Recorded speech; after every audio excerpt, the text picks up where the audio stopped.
வியாபாரிகள். ஹஜ்ரத் அப்துர் ரஹ்மான் பின் அவுஃப் என்ற ஒரு நபித்தோழர் சஹாபி இருந்தார். சகோதரர்களே, சஹாபாக்களிலே மிகப்பெரிய ஒரு வியாபாரி.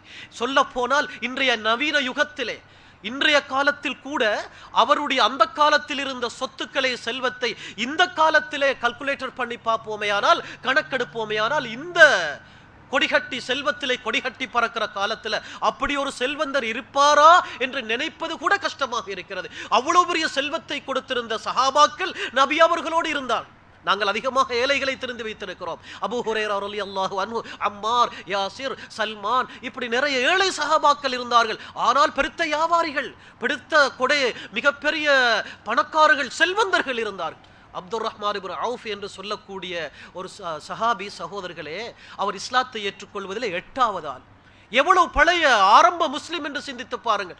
ஆரம்பமாக இஸ்லாத்தை ஏற்றுக்கொள்கிறார்கள் ஹஜ்ரத் ஹதீஜா ரலியல்லாஹு அன்ஹா, நபி அவர்களுடைய மனைவி. நபி அவர்களுக்கு மிகப்பெரிய உதவியாக இருக்கிறார்கள், உறுதுணையாக இருக்கிறார்கள். அல்லாஹ்வுடைய தூதரே, யார் உங்களுக்கு எது சொன்னாலும் நீங்கள் பயப்பட வேண்டாம். உங்களை பார்த்து பைத்தியக்காரன் என்று சொல்லட்டும், உங்களை பார்த்து புலவர் என்று சொல்லட்டும், உங்களை பார்த்து புத்தி கோளாறு பிடித்தவர், ஜின் பிடித்தவர் என்று சொல்லட்டும், எதையும் சொன்னாலும் பரவாயில்லை, நீங்கள் அல்லாஹ்வுடைய நபி என்று நான் சான்று சொல்லுகிறேன்.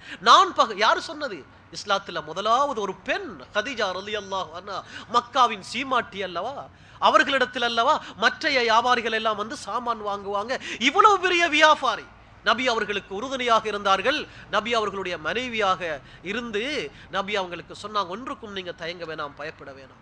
இந்த சொத்து அனைத்தையும் இந்த தீனுக்காக, இந்த இஸ்லாத்தை பரத்துவதற்காக நீங்கள் செலவழியுங்கள். நபி அவர்களுக்கு உதவியாக இருந்தாங்க. அபூபக்கர் ரலியல்லாஹு அன்ஹு அதற்கு பிறகு இஸ்லாத்தை ஏற்றுக்கொள்கிறார்கள். இந்த வரிசையிலே பார்க்கும் பொழுது இஸ்லாத்தை ஏற்றுக்கொள்வதிலே சகோதரர்களே 8வது ஆளாக இருக்கிறார்கள் அப்துர் ரஹ்மான் இப்னு அவுஃப் ரலியல்லாஹு அன்ஹு. மக்காவில் இருந்து அவர் ஒரு முஹாஜிர், ரிஃபீஜஸ், அகதியாக போனவர். மக்காவில் இருந்து மதீனாவுக்கு ஹிஜ்ரத் செய்தார்கள் அல்லவா. நாங்கள் அகதிகள் என்று சொல்கிறோமே, முஹாஜிரீங்கள், ரிஃபீஜஸ். சகோதரர்களே, மக்காவில் இருந்து மதீனாவுக்கு அகதியாக சென்றவர். இவர் மக்காவில் இருந்து மதீனாவுக்கு செல்ற நேரத்தில் மக்காவிலே இருந்த காஃபிர்கள், அப்துர் ரஹ்மானே, நீ மக்காவிலே சம்பாதித்தாய், மக்காவிலே தான் நீ செல்வந்தராக மாறினாய், எனவே மக்காவில் இருந்த எந்த சொத்தையும் எடுத்துச் செல்லக்கூடாது, இவைகள் எல்லாம் மக்காவிலே சம்பாதித்தவைகள், உன்னை நாங்கள் வெறும் கையாகத்தான் அனுப்புவோம்.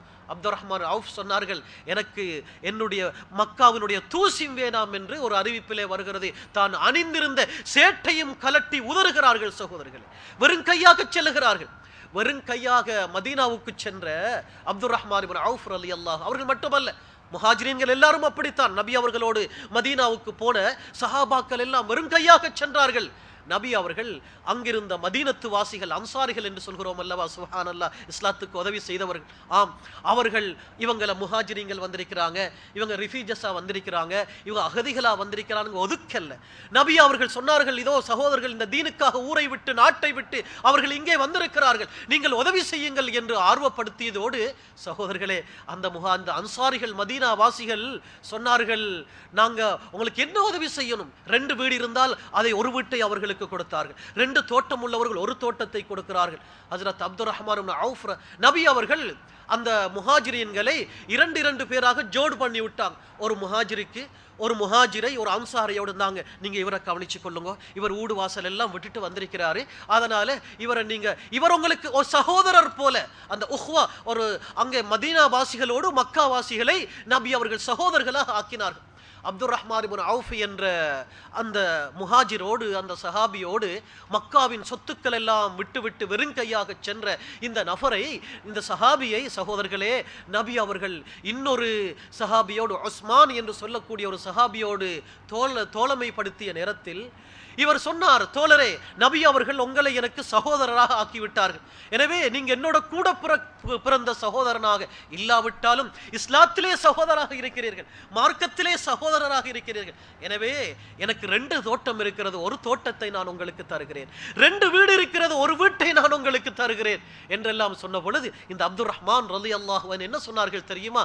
ஏ உஸ்மானே, உன்னுடைய தோட்டத்துக்கு ஆசைப்பட்டோ உன்னுடைய வீட்டுக்கு ஆசைப்பட்டோ நான் இஸ்லாத்தை ஏற்றுக்கொள்ளவில்லை, அந்த ஆசையிலே நான் இங்க வரவும் இல்லை, உங்களுடைய வீடும் வேணாம், உங்களுடைய தோட்டமும் எனக்கு வேணாம், எனக்கு சம்பாதிக்க தெரியும், எனக்கு உங்களுடைய மதீனாவுடைய பஜாரை மட்டும் காட்டித்தாருங்க, மதீனாவுடைய பஜாரை மட்டும் கொஞ்சம் அறிமுகம் செய்து தாருங்கள் என்று சொன்னார்.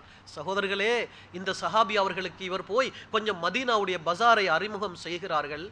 அவருடைய ஆரம்ப வியாபாரம், அதாவது இந்த தோல், தயிர், நெய், இது போன்ற இந்த சாமான்களை வாங்கி வியாபாரம் செய்கிறார். கூடிய சீக்கிரத்திலே சகோதரர்களே மிகப்பெரிய பெருத்த வியாபாரியாக மாறிவிட்டார். மிகப்பெரிய வியாபாரி எந்த அளவுக்கு என்றால், நபி அவர்களுடைய மௌத்துக்கு பின்னால் பாருங்கள், நபி அவர்கள் ஹயாத்தோடு இருக்கும் பொழுது கூட ஏதாவது ஜிஹாதுகள் வந்துவிட்டால், யா ரசூலுல்லாஹ் என்ன செய்ய வேண்டும், எத்தனை குதிரைகள் வேண்டும், எத்தனை ஒட்டகங்கள் வேண்டும், நான் தருகிறேன் யா ரசூலுல்லாஹ், என்னென்ன செய்ய வேண்டும், எவ்வளவு செலவழிக்க வேண்டும், அப்படியே முன்வந்து விடுவார்கள். ஹஜ்ரத் அப்துர் ரஹ்மான் இப்னு அவுஃப் ரலியல்லாஹு அன்ஹு ஹதீஸ்ல வந்திருக்கிறது, நபி அவர்களுடைய காலத்திலே 50,000 என்றெல்லாம் தீனார்கள் சகோதரர்களே அந்த காலத்தில் தர்மம் செய்திருக்கிறார்கள். ஆனால் நபி அவர்களுடைய மௌத்துக்கு பின்னால் எவ்வளவு பெரிய செல்வந்தராக மாறிட்டார்னா, அவருடைய செல்வ பெருக்கினால் அவரே பயப்படுகிறார். நபி அவர்களுடைய மௌத்துக்கு பின்னால் நபி அவர்களுடைய மனைவி உம்மு சலமா ரலியல்லாஹு அன்ஹா உம்முல் முஃமினீன் அவர்களிடத்திலே ஒரு நாள் ஓடி வருகிறார். வந்து சொல்கிறார், தாயே, நபி அவர்களுடைய மனைவி இடத்தில், தாயே உம்முல் முஃமினீன் அவர்களே, எனக்கு பயமாக இருக்கிறது, என்னுடைய செல்வ பெருக்கம், என்னுடைய செல்வம் என்னை கொன்று விடுமோ, என்னை ஹலாக்காக்கி விடுமோ என்று பயப்படுகிறேன், அந்த அளவுக்கு எனக்கு செல்வம் வந்து கொண்டிருக்கிறது என்று சொன்னார். உம்முல் முஃமினீன் உம்மு சலமா ரலியல்லாஹு அன்ஹா ஆறுதல் சொன்னார்கள், மகனே பயப்படாதே, அல்லாஹ் தருகிறான், அதனால் அன்ஃபிக் ஃபீ ஸபீலில்லாஹ், அல்லாஹ்வுடைய பாதையில செலவழிச்சு போடு, அல்லாஹ்வுடைய பாதையில செலவழிச்சு விடு, நீ பயப்பட வேண்டாம் என்று ஆறுதல் சொன்னார். சகோதரர்களே, ஒரு நாளுடைய தர்மத்தை பாருங்கள். அப்துர் ரஹ்மான் இப்னு அவுஃப் ரலியல்லாஹு அன்ஹு அவர்களுடைய ஒரு நாளுடைய வியாபார கூட்டத்தை பற்றி ஹதீஸ்லே வந்திருக்கிறது. ஒரு நாள் மதீனாவுக்குள்ள சஹாபாக்கள் இருக்கிறார்கள், நபி அவருடைய மௌத்துக்கு பின்னால். கண்ணியமான சகோதரர்களே, மதீனாவிலே அன்றைய நாள் எல்லா இடங்கள்லையும் தூசி பரவி கொண்டிருக்கிறது. ஒரு சலங்கை மணியோசை சத்தம் கேட்டுக்கொண்டிருக்கிறது. ஆயிஷா ரலியல்லாஹு அன்ஹா நபி அவர்களுடைய மனைவி வீட்டுக்குள்ள இருக்கிறார்கள். கேட்கிறாங்க, என்ன இது எல்லா இடத்துலையும் தூசி பறந்து கொண்டிருக்குது, என்ன நடந்துச்சு, என்ன சம்பவம் நடந்துச்சு மதீனால, என்னமோ அசரீரி சத்தம் கேட்குதே, என்ன இதுன்னு கேட்டாங்க. ஜன்னலுக்குள்ளால பாக்குறாங்க, வீட்டுக்குள்ள இருந்து எல்லா இடங்கள்லையும் அந்த காலத்துல இது மாதிரி டைல்ஸ் பிடிச்சு இல்ல, தார் போட்டு இல்ல, ரோட்ல ஒட்டகங்கள் போற நேரத்துல அந்த ஒட்டகங்களுடைய காலினால் ஏற்படுகின்ற தூசி முழு இடத்திலும் அப்படியே பரவும் சகோதரர்கள். அந்த தூசியினுடைய அதாவது புகை மண்டலம் போல தூசி பறந்து கொண்டிருக்கிறது. இதை பார்த்துவிட்டு ஆயிஷா ரலியல்லாஹு கேட்கிறாங்க, என்ன நடந்துச்சு மதீனால, என்ன இது பெரிய ஒரு ஆச்சரியமாக இருக்குதே என்று கேட்க. உடனே ஒருவர் சொல்றாங்க, ஆயிஷா தாயே, உங்களுக்கு தெரியாதா, அப்துர் ரஹ்மானுடைய வியாபார கூட்டம் வந்திருக்கிறது மதீனாவுக்குள்ள. எப்படி ஒரு ரெண்டு ஒட்டகம் அல்ல, ஒரு ஒட்டகத்தில் எவ்வளவு சாமான்கள் சுமக்கலாம் சகோதரர்கள், நீங்களும் பார்த்திருப்பீங்க இந்த பகுதிகள். ஒரு ஒட்டகத்தில் எவ்வளவு சாமான்கள் சுமக்கலாம். இப்போதுதான் டிராக்டர், லொரி, அது இது எல்லாம் இருக்கு. எங்கட நாட்டில் கூட லேண்ட் மாஸ்டர் அது இதெல்லாம் நிறைய சாமான்கள் ஏற்றுவாங்க. ஒரு ஒட்டகத்தில் எவ்வளவு சாமான்கள் ஏற்றலாம் சகோதரர்களே, 700 ஒட்டகம் ஒன்றுக்கு பின்னால் ஒன்று போற நேரத்தில் ட்ரெயின் புகையிரதம் போற மாதிரி இருக்கும். ஒன்றுக்கு பின்னால் ஒன்று வியாபார சரக்கு சாமான்களை சுமந்து கொண்டு, வியாபார சாமான்களை சுமந்து கொண்டு 700 ஒட்டகங்கள் மதீனாவுக்குள்ள நுழைந்திருக்கிறது. அதனுடைய கால்களால் ஏற்பட்ட தூசிதான் இவ்வாறு பரவி கொண்டிருக்கிறது. அப்ப ஆயிஷா ரலியல்லாஹு அன்ஹா அவர்களுக்கு இந்த செய்தி கிடைத்ததோடு, அப்துர் ரஹ்மானுடைய வியாபார கூட்டம் 700 ஒட்டகங்களோட மதீனாவுக்குள்ளே வந்திருக்கிறது, அதனுடைய கால்களினால் கிளறப்பட்ட தூசிகள் தான் இது பறந்து கொண்டிருக்கிறது, அதனுடைய கழுத்திலே கட்டப்பட்ட அந்த மணியோசை தான் சத்தம் கேட்டுக் கொண்டிருக்கிறது என்று சொன்னதோடு, அப்துர் ரஹ்மான் இப்னு அவுஃபை பற்றி நபி அவர்கள் சொன்ன வார்த்தை ஆயிஷா ரலியல்லாஹு அன்ஹா அவர்களுக்கு ஞாபகம் வருகிறது. அப்துர் ரஹ்மான் இவ்வளவு பெரிய செல்வந்தராக மாறிட்டாரா? அதனாலதான் நபி அவங்க சொன்னாங்க, இந்த அப்துர் ரஹ்மானுடைய செல்வ பெருக்கின் காரணமாக அவர் சொர்க்கத்துக்கு தவண்டு செல்லுவார். எப்படி சொர்க்கத்துக்கு தவண்டு செல்லுவார் என்று நபி அவர்கள் சொன்னதாக ஆயிஷா ரலியல்லாஹு அன்ஹா சொல்லிட்டார். சகோதரர்களே, இந்த அப்துர் ரஹ்மான் இப்னு அவுஃப் யார் தெரியுமா? இஸ்லாத்தை ஏற்றுக்கொண்டதில் 8வது ஆள். அது மட்டுமல்ல, ஹஜ்ரத் உமர் கத்தாப் ரலியல்லாஹு அன்ஹு மரணிக்கிற நேரத்திலே தனக்கு பின்னாலே ஜனாதிபதியாக, அமீராக, இந்த இஸ்லாமிய சாம்ராஜ்யத்துக்கு அதாவது அமீராக நியமிக்கப்படுவதற்காக ஒரு ஆலோசனை கூட்டத்தை போட்டார்கள். 6 நபர்களை கொண்ட ஒரு மஜ்லிஸு சூராவை. அந்த மஜ்லிஸு சூரால இவரும் ஒரு ஆள், அந்த 6 பேர்ல இவரும் ஒரு ஆள். 8வது ஆள் இஸ்லாத்தை ஏற்றுக்கொண்டதுல நபி அவர்கள் கூட ஒரு ஜிஹாதுல இவருக்கு பின்னால தொழுதிருக்கிறார்கள் சகோதரர்களே. இவ்வளவு பெரிய அப்துர் ரஹ்மான். அதே நேரத்தில் நபி அவங்க தன்னுடைய வாயால சொர்க்கவாதின்னு சொன்னவங்க. நாம சொல்றோமே அஷரத்துல் முபஷரா, சொர்க்கத்துக்கு நன்மாராயம் சொல்லப்பட்ட சஹாபாக்கள் என்று 10 பேர் இருக்கிறார்கள். ஒரு ஹதீஸ்ல அந்த 10 பேருடைய பேரும் ஒரே அடியாக வந்திருக்கிறது.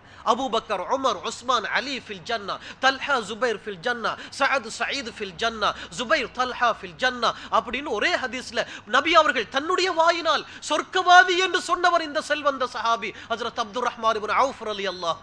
சகோதரர்களே, ஆயிஷா ரலியல்லாஹு அன்ஹா சொன்ன இந்த செய்தியை யாரோ ஒருவர் ஓடி போய் அப்துர் ரஹ்மான் இப்னு அவுஃப் ரலியல்லாஹு சொன்னாங்க, உங்களை பற்றி ஆயிஷா ரலியல்லாஹு அன்ஹா நபி அவர்கள் சொன்னதாக இப்படி சொன்னாங்க, நீங்க உங்களுடைய செல்வ பெருக்கின் காரணமாக நீங்க சொர்க்கத்துக்கு தவண்டு செல்வீங்க என்று சொன்னாங்க, நபி அவங்க சொன்னாங்க என்று சொன்னதோடு சகோதரர்களே, ஆயிஷா ரலியல்லாஹு அன்ஹா இடத்துல தன்னுடைய வியாபார கூட்டம் 700 ஒட்டகங்களிலே சுமத்தப்பட்ட சாமான் என்றால் பாருங்கள் எவ்வளவு பெருத்த சாமான். அத்தனை சாமான்களையும் போட்டுவிட்டு இந்த வார்த்தையின் பயம், எவ்வளவு பயம் அவர்களுக்கு, உடனே ஓடி வருகிறார்கள் நபி அவர்களிடத்திலே. அதாவது ஆயிஷா ரலியல்லாஹு அன்ஹா அவங்ககிட்ட ஓடி வந்து கேட்கிறாங்க, அமீருல் முஃமினீன் ஆயிஷா, உம்முல் முஃமினீன் ஆயிஷா ரலியல்லாஹு அன்ஹா அவங்களே, நீங்க இப்படி ஒரு வார்த்தை சொன்னீங்களா? என்ன பற்றி? உங்களை பற்றி நபி அவங்க சொன்னதைத்தான் நான் சொன்னேன், நீங்க அவங்களோட செல்வ பெருக்கின் காரணமாக சொர்க்கத்துக்கு தவண்டு செல்வீர்கள் என்று நபி அவர்கள் சொன்னாங்க, அதைத்தான் நான் சொன்னேன் என்று சொன்னாங்க. உடனே அப்துர் ரஹ்மான் இப்னு அவுஃப் ரலியல்லாஹு அன்ஹு அவங்க சொல்றாங்க, தாயே நீங்க சாக்கியாகிறீங்க, இப்போ மதீனாவுக்குள்ள 700 ஒட்டகங்கள்ல சுமத்தாட்டப்பட்டு வந்த அந்த அத்தனை சாமான்களையும் நான் அல்லாஹ்வுடைய பாதையிலே தர்மம் செய்து விடுகிறேன், நீங்க சாக்கியாகிறீங்க. அந்த சாமான்கள் கட்டப்பட்ட ஒரு கயிறு கூட எனக்கு சொந்தம் இல்லை, நான் எல்லாவற்றையும் அல்லாஹ்வுடைய பாதையிலே தர்மம் செய்து விட்டேன் என்று அப்துர் ரஹ்மான் இப்னு அவுஃப் ரலியல்லாஹு அன்ஹு சொல்கிறார்கள். சகோதரர்களே, உசுதுல் காபா என்ற கிதாபில் எழுதுறாங்க, இது இவர்களுடைய ஒரு நாளுடைய தர்மம். 700 ஒட்டகத்தில் சுமத்தப்பட்ட சாமான தர்மம் செய்யறதே அவங்களுக்கு கணக்கே இல்லை என்றால் எவ்வளவு பெரிய செல்வந்தராக இருப்பார்கள். இவருடைய மௌத்துடைய நிலைமையை பற்றி ஒருவர் சொல்கிறார். ஒரு சஹாபி சொல்றார், இந்த கொடை வல்லல் கொடுத்து அடிமைகளை உரிமையிடணுமா, ஜிஹாதுக்கு உதவி செய்யணுமா, 5000 50,000 தீனார்கள் என்றெல்லாம் நபி அவர்களுடைய காலத்தில் தர்மம் செய்துவிட்டு இத்தனை செய்ததற்கு பிறகும் இவர் மௌத்தாகிறார். அவர் மரணிக்கிற நேரத்திலே அவருடைய சொத்தை, அவருடைய செல்வத்தை நாங்கள் கணக்கெடுத்தோம். ஒரு சஹாபி சொல்றார், அவருடைய கால்நடைகள் மட்டும், இன்றைக்கு கூட குவைட்ல எப்படியோ தெரியா, எங்களுடைய நாட்டில் எல்லாம் உங்களுக்கு தெரியும் மாஷா அல்லாஹ், இலங்கையில் எங்கேயாவது ஒரு நாட்டு பக்கத்தில் ஒரு புத்தளத்திலேயோ குருநாகல்லையோ அன்றாதபுரத்திலேயோ நுவரலியாலேயோ ஒருவருக்கு ஒரு ஆட்டு மந்தை இருந்தால் அல்லது ஒரு கோழி பண்ணை இருந்தால் சொல்லுவாங்க, அவருக்கு அங்கே லட்சக்கணக்கு கோழி பண்ணை, லட்சக்கணக்கு கோழிகள் கோழி பண்ணை கோழி ஃபார்ம் எல்லாம் இருக்கப்பா, அவங்களுக்கு என்னான்னு. சகோதரர்களே சொல்றார், இவருடைய கால்நடைகளை மட்டும் ஹஜ்ரத் அப்துர் ரஹ்மான் இப்னு அவுஃப் ரலியல்லாஹு அன்ஹு மரணிக்கிறார்கள், அவர்களுடைய கால்நடைகளை மட்டும் நான் கணக்கெடுக்கிறேன், 1000 ஒட்டகங்கள் பக்கி என்ற இடத்திலே மேய்ந்து